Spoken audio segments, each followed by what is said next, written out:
샬롬 반갑습니다. 윤정호 목사입니다. 이 시간에는 이사야 9장 말씀을 우리가 은혜를 나누고자 합니다. 이제는 이사야 8장을 말씀을 통하여서 오실 메시아를 예언하고 있고, 이제 그것이 이제 9장에서는 이제 그분이 바로 우리가 기다렸던 평강의 왕으로 오실 그 왕이시다라는 것이죠. 평강의 왕이신 예수님을 이제 이사야 9장 말씀을 표현하고 있는 것이죠. 1절입니다. 전에 고통하던 자에게는 흑암이 없으리로다.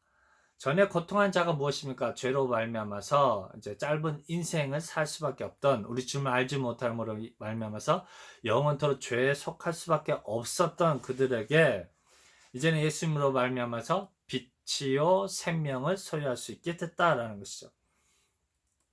옛적에는 여호와께서 스불론 땅과 납달리 땅으로 멸시를 당케 하였더니 후에는 해변길과 요단 저편 이방의 갈릴리를 영화롭게 하셨느니라. 이제 갈릴리 땅으로 오실 예수님을 이제 설명하고 있는 것이죠. 그 예수님이 이제는 평강의 왕으로 우리 가운데 임재하시겠다라는 것이죠. 흑암에 행하던 백성이 큰 빛을 보았고, 그렇죠? 큰 빛이 무엇입니까? 우리를 치유하는 그런 빛인 것이죠. 사망의 그늘질 땅에 거하던 자에게 빛이 비치도다라는 것이죠. 땅이 무엇입니까? 땅에 속한, 사단에 속한 우리 죄인들을 표현하고 있는 것이죠. 그래서 사망의 그늘진 땅이라고 표현하고 있는 것이죠. 사망으로 표현하고 있는 것이죠. 사단에 속하 있다라는 것이죠. 그래서 이제 사단이 땅으로 쫓겨졌다라는 의미하고 동일한 것이죠. 주께서 이 나라를 창성케 하시며 그 즐거움을 더하게 하셨으므로 추수하는 즐거움과 탈취물을 나눈 때의 즐거움같이 그들이 주의 앞에서 즐거워하오니, 그렇지, 이게 무엇입니까? 구원의 즐거움인 것이죠. 이제 하나님의 언약궤가 이스라엘 민족에 들어왔을 때 다윗왕과 그의 백성들이 춤추며 즐거워하는 것과 동일한 것이죠. 예수님께서 이스라엘 땅에 오셨을 때 그들에게 찬빛, 큰 빛이 왔지만, 하지만 참 안타깝게도 그 이스라엘 민족들은 그 찬빛을 온전히 바라보지 못했던 것이죠. 그와 마찬가지로 이 시대도 동일하게 우리 참 하나님이신, 참 생명이신 성령 하나님께서 이미 우리 가운데 오셔서 우리 마음을 두들고 계신데, 그 예수님을, 성령으로 오신 그 예수님을 알아보지 못하는 것이 참 슬픈 일이 될 수 있다라는 것을 우리는 꼭 기억해야 할 것입니다. 4절이요. 이는 그들의 무겁게 맨 멍에와 죄의 멍인 것이죠. 그 어깨의 채찍과 그 압제자의 막대기를 꺾으시되 미디안의 날과 같이 하셨음이니이다. 그렇죠? 이제 사단의 거짓된 그런 잘못 가르침이 이 예수님이 오셨음에도 불구하고 아직도 율법과 제사 제도가 이 이스라엘 민족들에게는 무엇이 되어버렸습니까? 어깨에 채찍이 되어버렸고 멍에가 되어버렸고 압제자의 막대기가 되어버렸다라는 것이죠. 그것을 예수님께서 은혜의 법으로, 성령의 법으로 해결해 주셨다라는 것이죠. 그것이 바로 우리에게는 참 기쁨과 소망이 된다라는 것이죠. 어지러이 싸우는 군인의 갑옷과 피 묻은 복장이 불의 석같이 살라지리니, 그렇죠? 이제 전쟁 문화를 들어서 이제 더 이상 전쟁이 없게 되겠다라는 것이죠. 이것을 뭐로 표현합니까? 사제의 은총을 이제 이렇게 표현하고 있는 것이죠. 이는 한 아기가 우리에게서 낳고 한 아들을 우리에게 주신 바 되었는데 그 어깨는 정사를 메었고 그 이름은 기묘자라 모사라 전능하신 하나님이라 영존하시는 아버지라 평강의 왕이라 할 것임이니라. 그렇죠? 정말로 최고의 왕의 왕 되신 하나님을 표현하고 있는 것이죠. 기묘자라 모사라. 그렇죠? 왜 이렇게 기묘자라 모사라 이렇게 표현했을까요? 왜 예수님은, 이 평강왕은 왜 기묘자이며 모사일까요? 철저하게 사단과 그에 따른 무리들에 대한 심판이죠. 그게 전략이죠. 죽음으로 끝나지 아니하시고 부활하셔서 성령으로 역사하실 것이 묘사인 것이죠. 그렇죠? 기묘한 것이죠. 그래서 하나님의 철저한 이 하나님의 마스터 플랜은, 하나님의 경륜은 사단에게는 감추어진 하나님의 마스터 플랜이다라는 것이죠. 그것이 무엇입니까? 기묘자라 모사라라는 것이죠. 전능하신 하나님이죠. 그러니까 하나님의 이 전지전능하다라는 것은 사단에 속해 있는 자들을 정말 그 사단의 머리를 밟아버려서 사단에 속한 노예됐던 우리들을, 죄인이었던 우리들을 구하여 속하는 것이 바로 전능하신 하나님의 능력이다라는 것이죠.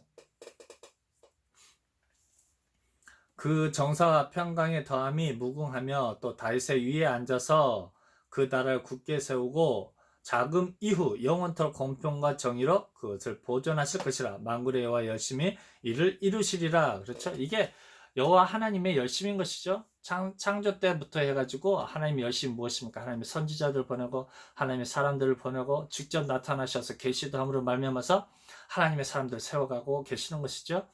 이제 율법과 제사제도를 통해서 이제 하나님의 백성들을 삼으시고 그들에게 죄사함의 은혜를 베풀어 주시고 예수님께서 직접 오시고 이제 그래서 이제 부활의 모습들을 보여주시고 이제 성령으로 말미암아서 이제 전 세계를 향한 하나님의 경륜이 하나님의 나라가 확장되어지는 것들이 더욱더 견고하게 세워지는 것이 무엇입니까? 바로 여호와의 열심이다 할 것입니다. 주께서 야곱에게 말씀을 보내시며 그것을 이스라엘에게 임하게 하셨은즉 모든 백성 곧 에브라임과 사마리아 거민이 알 것이오늘 그들이 교만하고 완악한 마음으로 말하기를. 그렇죠? 예수님이 오셨을 당시에 이스라엘 민족들이 예수님에 대해서 완악하고 교만한 말들을 계속해서 하고 있는 것이죠. 저를 십자가에 잡아 죽이자 저는 참 하나님이 아니다 라는 것이죠. 저는 참난된 자다라는 것이죠. 벽돌이 무너졌으나 우리는 다듬은 돌로 쌓고 뽕나무들이 찍혔으나 우리는 백향목으로 그것을 대신하라 하였도다. 예수님 오심으로 말미암아서 이 유대 종교가 무너졌음에도 불구하고 그들은 그 예수님을 그 이제는 성령으로 오신 예수님을 인정하지 않겠다라는 것이죠. 절대로 예수님을 믿지 않겠다라는 것이죠. 그래서 예수님의 제자들이 120 문도들이 하나님의 모든 여인들이 가는 곳곳마다 교회 성전을 세우고 이제 교회를 세웠을 때 이 이스라엘 민족들이 유대 종교 지도자들이 거짓 교사들을 파견해서 이제 예수님을 사람의 형상을 입고 이 땅에 오신 육체 형상을 입고 오신 예수님을 믿지 못하게 그렇게 나눠버리고 있다라는 것이죠. 그래서 그들 마음은 사랑이 없으므로 그 일들을 행하게 예수님에 대한 그 사랑이 없으므로 그 사랑이신 예수님이 없으므로 그들은 계속해서 나눠버리고 있는 것이죠. 그래서 고린도 교회에 계속해서 그 거짓 교사들의 그런 잘못된 가르침으로 파가 나눠지고 그렇게 분열이 있어졌다라는 것이죠. 그래서 이 시대도 동일하죠. 왜 우리 이 기독교가 이렇게 많은 파가 나눠집니까? 이제 이 가운데 거짓 교사들이 아직도 횡행하고 있기 때문에 이렇게 파가 나눠지고 있다라고 할 것입니다. 10절이요, 11절이요. 그러므로 여호와께서 르신의 대적을 일으켜 그를 치게 하시며 그 원수들을 격동시키시리니 앞에는 아람 사람이요 뒤에는 블레셋 사람이라 그들이 그 입을 벌려 이스라엘을 삼키리라. 그럴지어다 여호와의 도가 쉬지 아니하며 그 손이 여전히 펴지리라. 즉 이방 민족을 통한 이스라엘 민족에 대한 심판인 것이죠. 즉 예수님의 복음을 받아들이지 않음으로 말미암아 이 역사적인 사건을 들어서 이스라엘 민족들이 이제 심판을 받았던 것처럼 예수님으로 말미암아서 그들이 심판을 받게 된다라는 것이죠. 왜냐하면 예수님에 대해서 계속해서 적대적인 그런 생각과 마음과 그 계획들을 행하고 있기 때문인 것이죠. 그래서 이 백성이 오히려 자기들을 치시는 자에게로 돌아오지 아니하며 만군의 여호와를 찾지 아니하는도다라는 것이죠. 그렇죠? 참 이게 마음 아픈 것 같아요. 이제 정말 하나님의 율법을 하나님의 말씀을 가지고 있는데도 불구하고 잘못된 메시아관을 가지고 있음으로 말미암아서 정말 그 율법과 종교 제사 제도를 주었던 그 참 하나님이신 예수님을 그들의 그 상식으로 그들의 어떤 문자적인 해석으로 그 예수님을 판단함으로 말미암아서 예수님을 오히려 죽일 수밖에 없었고 예수님을 대적할 수밖에 없었던 그들의 하나님 아는 지식이 없음으로 망하게 되었던 것들을 봅니다. 이 시대도 동일합니다. 우리가 성령으로 오신 그 예수님을 거룩한 영으로 함께 하시는 그 예수님을 알지 못하면 우리 마음속에는 예수님이 더 이상 존재하지 않는 것이 되어버린 것이죠. 아직도 구름 타고 오실 그 예수님만 바라보다가 그러면 그 예수님은 어디에 있습니까? 하늘에 있는 것이죠. 그러므로 우리 성령 하나님은 무엇으로 이제 설명할 수밖에 없습니까? 그냥 예수님이 역사하시는 어떤 하나의 영적인 어떤 능력으로 밖에는 바라볼 수 없다라는 것이죠. 그래서 성령 하나님이 참 하나님이 아니다라는 것이죠. 우리 영이요 생명 대신 참 하나님이 길이요 진리요 생명 대신 참 하나님이 아니다라고 그렇게 표현할 수밖에 없다라는 것이죠. 우리 성령 하나님이 누구입니까? 우리 성령 하나님은 삼위일체 하나님이시며 창조주 하나님이시며 2000년 전에 사람의 형상을 입고 오신 그 예수님이 누구입니까? 바로 성령 하나님인 것이죠. 그래서 성령으로 말미암지 않고서는 우리가 죄사함을 받을 수가 없는 것이죠. 성령의 인침을 받지 않고서는, 성령의 세례를 받지 않고서는 우리가 결단코 죄사함을 받을 수가 없다라는 것들을, 우리가 하나님을 아는 지식들을 분명하게 정확하게 가져야 할 것입니다.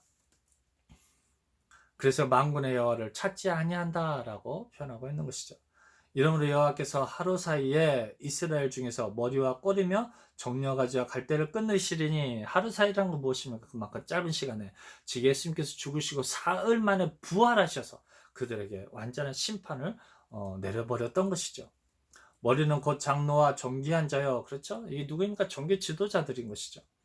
꼬리는 곧 거짓말을 가르치는 선지자라는 것이죠. 하나님의 말씀을 철저하게 왜곡되게 잘못된 메시아관으로 가르치고 있는 것이죠.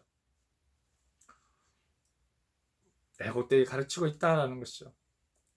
하나님의 말씀을 철저하게 고도의 윤리로 가르치고 있는 것이죠. 문자로 가르치고 있는 것이죠. 영의 생명의 말씀을 영육간의 축복을 주시는 하나님으로 가르쳐버리고 있는 것이죠. 이게 무엇입니까? 거짓말을 가르치는 선지자다라는 것이죠. 16절이요. 백성을 인도하는 자가 그들로 미혹해 하니 인도를 받는 자가 멸망을 당하는도다. 거짓 교사의 잘못된 가르침으로 많은 하나님의 사람들이 거짓으로 인도함을 받는다라는 것이죠. 그러므로 인해서 그들에게는 심판이 기다리고 있다라는 것이죠. 그래서 이 백성의 각기 설만하여 악을 행하며 입으로 망령되이 말하니, 그렇죠? 철저하게 예수님에 대해서 망령되이 행할 수밖에 없었던 것이죠. 왜요? 종교 지도자들의 그 잘못된 가르침. 심지어는 너희들이 예수 믿고 따르면 추리를 시켜버리겠다, 감옥에 가다 버리겠다, 죽여버리겠다, 그런 시험에 넘어지고 말았던 것이죠. 그래서 그들이 영원한 심판을, 멸망을 임하게 될 수밖에 없었다라는 것이죠. 이 시대도 동일하죠. 우리 성령 하나님 참 하나님이다 이야기를 했을 때 사람들이 인정하지 않는 것이죠. 오직 구름 타고 오실, 그 문자적으로 구름 타고 오실 그 예수님만 바라보고 있는 것이죠. 그게 무엇입니까? 이 시대의 대세가 되어버렸던 것이죠. 많은 목사님들이, 많은 신학 박사들이, 많은 신앙의 선배들이 그렇게 가르치고 있는 것이죠. 그래서 누구 하나 자신 있게 우리 성령 하나님이 다시 오시겠다는 그 예수님이다, 구름 타고 오시겠다 하신 그 예수님이다 이야기를 하지 못한다라는 것이죠. 그래서 성령 하나님은 삼위일체 하나님으로 인정하지 못하는 경우가 너무 많다라는 것이죠. 대저 악행은 불태우는 것 같으니 곧 진료와 향극을 삼키며 빽빽한 숲을 살라서 연기로 위로 올라가게 함과 같은 것이라는 것이죠. 이 악행이 무엇입니까? 철저히 예수님에 대해서, 성령 하나님에 대해서 참 메시아로 인정하지 않는다라는 것이죠. 만군의 여호와의 진노로 인하여 이 땅이 소화되리니 백성은 불에 타는 섬나무와 같을 것이라 사람이 그 형제를 아끼지 아니하며, 그렇죠? 그 형제를 아끼지 아니했죠. 완전히 사람의 형상으로 이스라엘 민족의 형제로 이웃으로 오신 예수님을 아끼지 아니해서 죽여버렸죠. 그와 마찬가지로 예수님을 따르는 그 소수의 그 사람들, 그 형제들을, 그 이스라엘 민족들을 철저하게 쫓아서 잡아서 죽이고 감옥에 가두고 40에 하나 감한 매를 때리고 했던 것들을 우리는 알 수 있습니다. 우편으로 옮길지라도 줄이고 좌편으로 먹을지라도 배부르지 못하며 각각 자기 팔에 고기를 먹을 것이며, 그렇죠? 철저하게 그들의 신앙 행위를 하더라도 죄사함 받을 수 없다라는 것이죠. 아무리 예수님 오신 이후로는, 이제 부활하셔서 성령으로 역사하신 이후에는 그들의 제사 제도와 율법으로는 죄사함 받을 수가 없다라는 것이죠. 이게 무엇과 같습니까? 엘리야와 그 거짓 거짓 선지자 850명과의 대화, 그 싸움과 동일하다라는 것이죠. 이 이스라엘 민족들의 그 거짓된 잘못된 그 가르침은 이 엘리야 선지자를 대적하는 것과 동일하다라는 것이죠. 그렇죠? 철저하게 그들은 이제 바알과 아세라를 섬기는 거짓 선지자들의 그 대열에 서게 되었던 것이죠. 그래서 그들이 자기 몸을 칼로 자르며 해하면서 그들의 신을 찾았지만은 그들의 신은 대답할 수가 없었던 것이죠. 그래서 엘리야가 조롱하면서 이야기하죠. 너희 신은, 너희 하나님은 지금 졸고 있는 것이냐, 잠자고 있는 것이냐, 더 한번 크게 부르짖으라, 그러면 저가 깰까 하노라라는 것이죠. 그래서 철저하게 이 신앙의 행위가 이제 예수님 오시면 그들에게는 의미가 없어져 버린 것이죠. 이 시대도 동일하죠. 이제는 성령의 법이, 이 성령 하나님이 우리들에게 기려 진료 생명이 되는데, 이 성령 하나님 알지 못하는, 그런 신앙의 모든 행위들은 이제 무엇이 되어버립니까?